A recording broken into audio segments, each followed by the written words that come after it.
नमस्कार दोस्तों, मैं हूं पुष्पेंद्र पांडे और अक्षर एकेडमी में आपका स्वागत है। सूचना के अधिकार अधिनियम के चौथे वीडियो में आपका स्वागत है।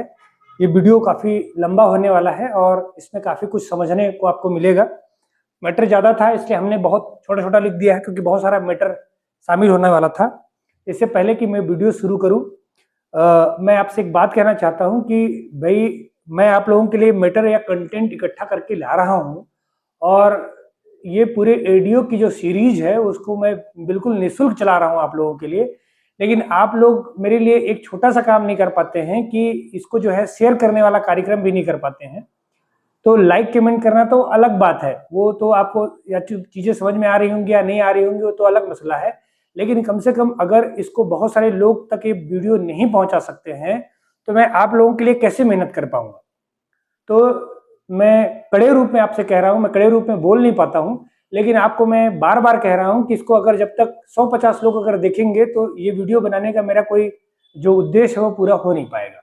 और मैं चाहता हूँ कि अधिक से अधिक लोगों तक ये कंटेंट पहुंचे, अधिक से अधिक लोग जो है इसकी तैयारी कर सके। तो उसके लिए आप लोग सबको सहयोग करना पड़ेगा और हर व्यक्ति अगर 5-5 लोगों को भी शेयर करता है, अगर जो आपका 200-400 रुपये जो व्यू हो रहे हैं, अगर वो एक एक आदमी हर व्यक्ति 5-5 लोगों को भी शेयर करना शुरू कर दे तो ये हजारों लोगों तक पहुंचेगा। और जब तक 1000 लोग नहीं देखेंगे तब तक मैं ये वीडियो आपके लिए बना नहीं पाऊंगा। तो इसलिए मेरा साफ साफ निवेदन है कि अगर आप चाहते हैं भविष्य में कि मैं आपके लिए वीडियो कंटेंट उपलब्ध कराता रहूं तो इसको अधिक से अधिक शेयर कीजिए, वरना मैं मोटिवेट नहीं हो पाऊंगा। और मैं मोटिवेट नहीं हो पाऊंगा, मुझे कुछ तो उत्साह चाहिए होगा ना। तो कुछ उत्साह बनाए रखने के लिए आपको क्या करना पड़ेगा, अधिक से अधिक इसको शेयर करना पड़ेगा ताकि अधिक से अधिक लोग देख सके, अधिक से अधिक लोगों तक पहुंच सके। तो इसमें कोई मुफ्त मतलब पैसा लगने वाला काम नहीं है, आपको सिर्फ अपने मोबाइल का बटन दबाना है। कम से कम 5 लोगों को शेयर कीजिए, देखे या ना देखे उनकी मर्जी है। एक बार आप कम से कम शेयर करके देखिए और व्यू थोड़ा बढ़ाइए, तभी मैं मोटिवेट होकर आप लोगों की वीडियो लिए ला पाऊंगा। वरना मेरे को क्या करना पड़ेगा, अनंत हार कर मेरे को हाथ पर हाथ धरे रखना पड़ेगा और आपकी अपनी तैयारी या तो किसी कोचिंग संस्थान से आपको करनी पड़ेगी या फिर मैं लगातार कंटेंट देने के लिए तैयार हूं, मगर व्यू जब तक नहीं बढ़ेगा तब तक मैं मोटिवेट नहीं हो पाऊंगा। तो इसलिए आप लोगों से निवेदन है कि आप अधिक से अधिक शेयर करें। अब वापस अपन वीडियो में आ जाते हैं और मैटर पर देखते हैं, चर्चा करते हैं। आज जो अपन कंटेंट लेकर आए हैं वो इससे पहले यानी 10वें वीडियो तक 10वें जो अनुच्छेद यानी 10वीं धारा तक हमने देख लिया था। आज अपन 11 से लेकर धारा नंबर 17 तक चर्चा करेंगे। धारा नंबर 17 तक 11 से लेकर 17 तक की चर्चा करेंगे।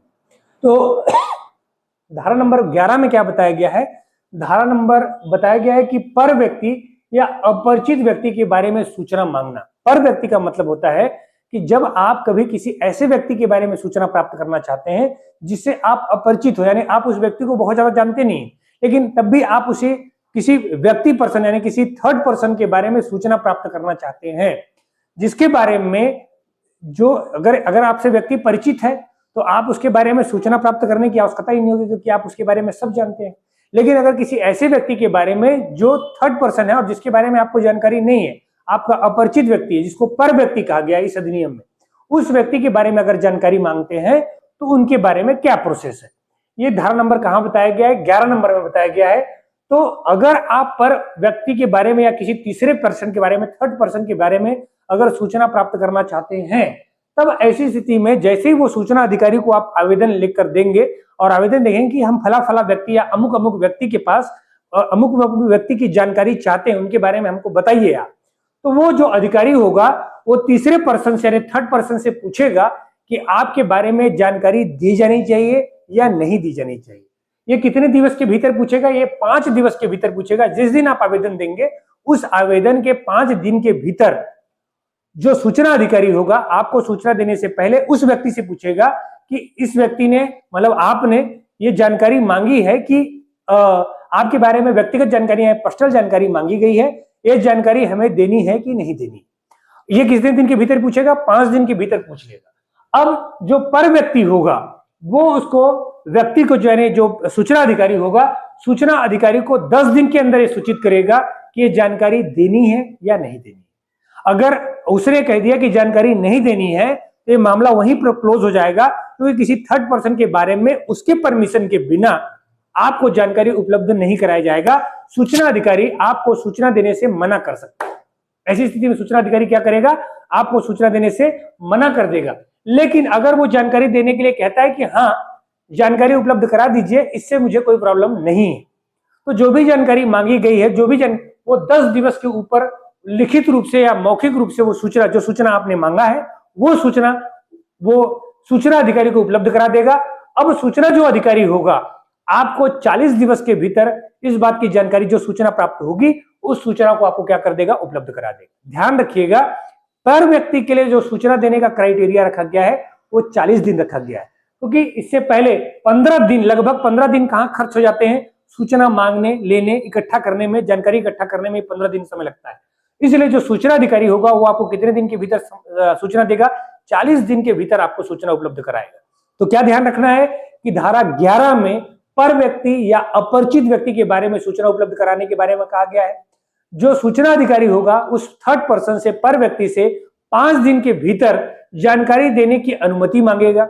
अगर जानकारी अनुमति मिलती है, हाँ है, तब तो अच्छी बात है, अगर ना है तो मामला वहीं खत्म हो जाएगा, आपको जानकारी देने से मना किया जा सकता है, वो 30 दिन के अंदर कर देगा। लेकिन अगर उसने जानकारी दी है तो जो दूसरा व्यक्ति होगा, यानी जो थर्ड पर्सन होगा, वो पर व्यक्ति होगा, अपरिचित व्यक्ति होगा, वो व्यक्ति 10 दिन के भीतर उस सूचना अधिकारी को सारी सूचना उपलब्ध करा देगा। ये लिखित रूप से भी उपलब्ध करा सकता है और मौखिक रूप से उपलब्ध करा सकता है।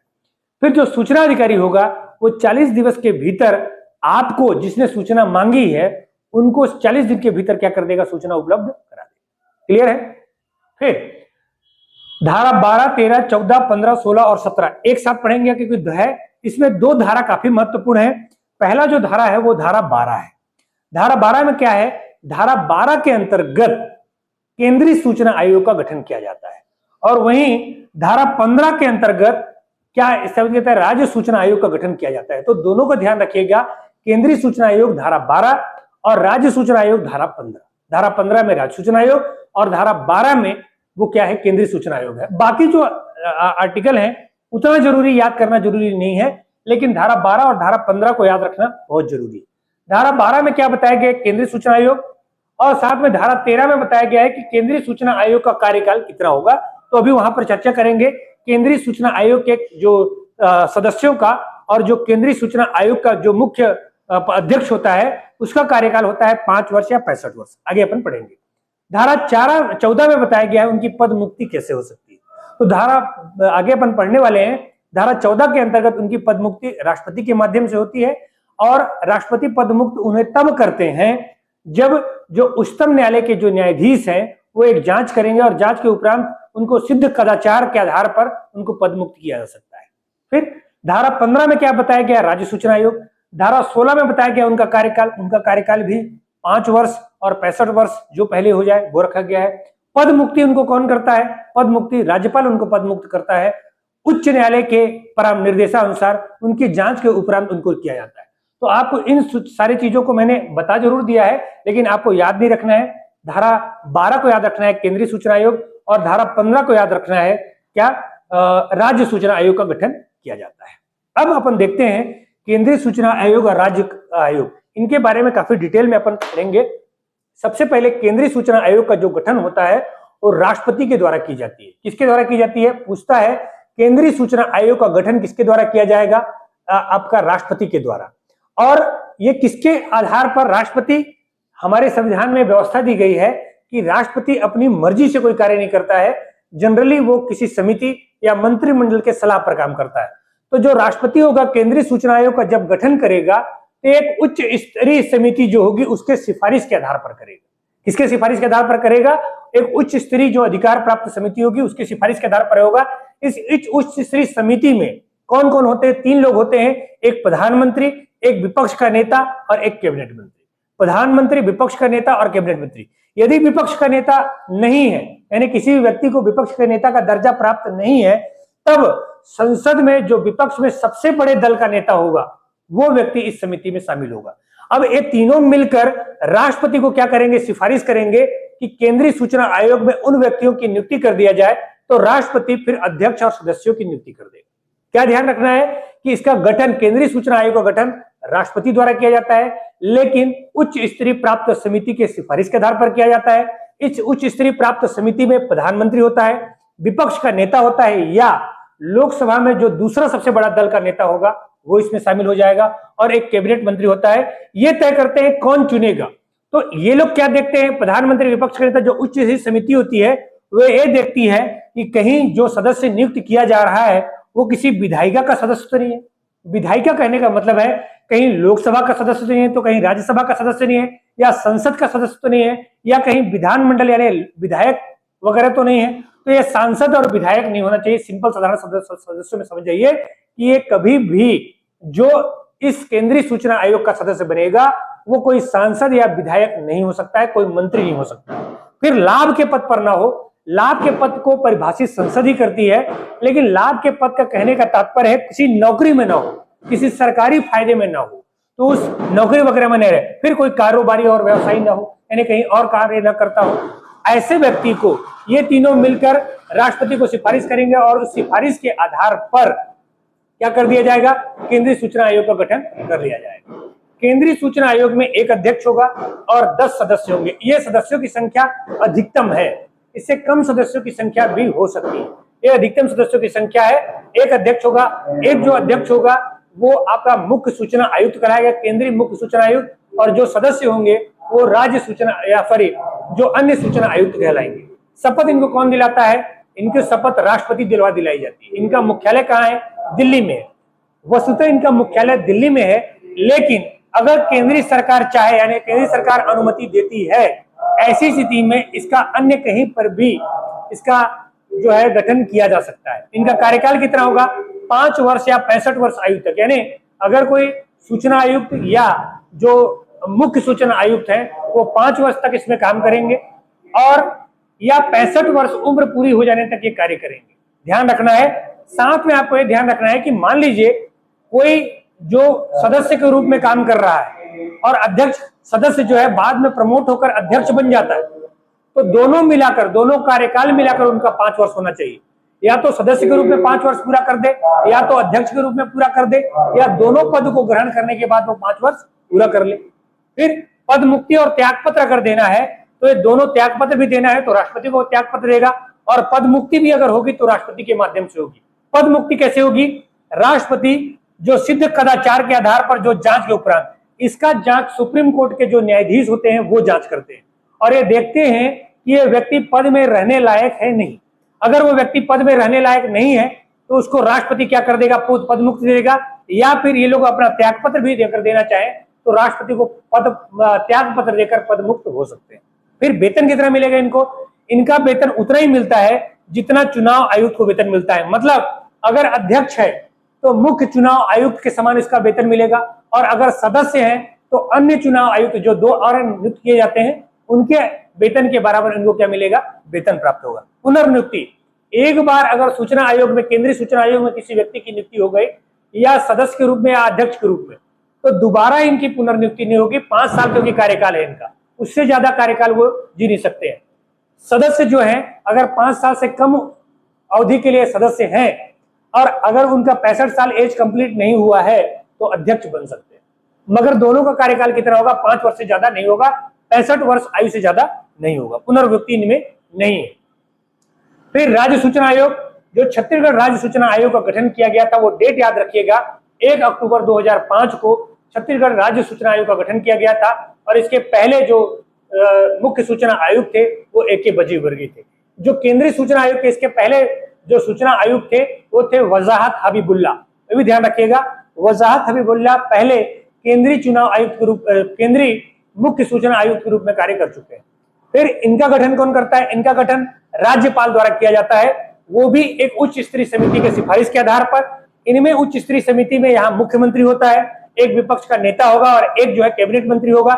ये लोग भी यही देखते हैं इसी आधार पर कि कोई विधायिका का सदस्य ना हो, लाभ के पद पर ना हो, कोई कारोबारी ना हो, उस व्यक्ति को सिफारिश करते हैं और सिफारिश के आधार पर राज्यपाल क्या कर देता है, उनको नियुक्त कर सकता है।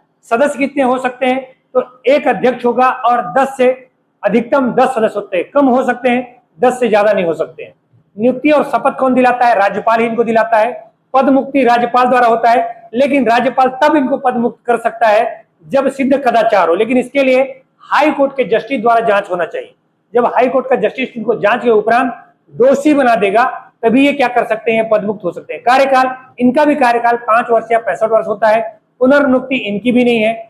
वेतन, इसको ध्यान रखना है, इनका जो वेतन मिलता है, जो मुख्य सूचना आयुक्त होता है राज्य में, उसको राज्य निर्वाचन आयुक्त यानी चुनाव आयुक्त के समान वेतन मिलता है, जबकि अन्य सूचना आयुक्त को जो वेतन मिलता है वो मुख्य सचिव के समान प्राप्त होता है।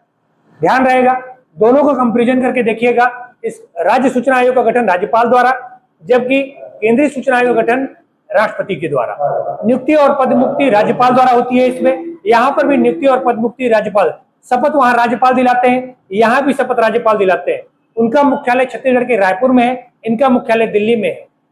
इनका जो पदमुक्ति हो गया उच्च न्यायालय के जांच के उपरांत होता है, यानी हाई कोर्ट के जांच के उपरांत। इनका सुप्रीम कोर्ट यानी उच्चतम न्यायालय के जांच के उपरांत होता है। इनका भी कार्यकाल 5 वर्ष और 65 वर्ष होता है। इनका भी कार्यकाल 5 वर्ष। इनकी पुनर्नियुक्ति नहीं होती है, इनकी भी पुनर्मुक्ति नहीं होती है। इनका जो वेतन होता है राज्य निर्वाचन आयोग के समान, और जो अन्य सूचना आयुक्त होंगे उनको मुख्य सचिव के समान इनको वेतन मिलता है। लेकिन इनको जो होता है, जो मुख्य अध्यक्ष होगा उसको चुनाव आयुक्त के समान, और जो सदस्य होंगे उनको अन्य चुनाव आयुक्त के समान उनको वेतन प्राप्त होता है। ठीक है, तो आज के लिए इतना ही। ये वीडियो कंपैरिजन करके देखिएगा, 2 बार वीडियो देख सकते हैं आपको, और जो समझ में नहीं आया होगा उसको आप क्या कर सकते हैं, कमेंट करके पूछ सकते हैं। ठीक है, और नेक्स्ट वीडियो में लगभग हम सारा मैटर कंप्लीट कर लेंगे। तब तक के लिए बहुत बहुत धन्यवाद।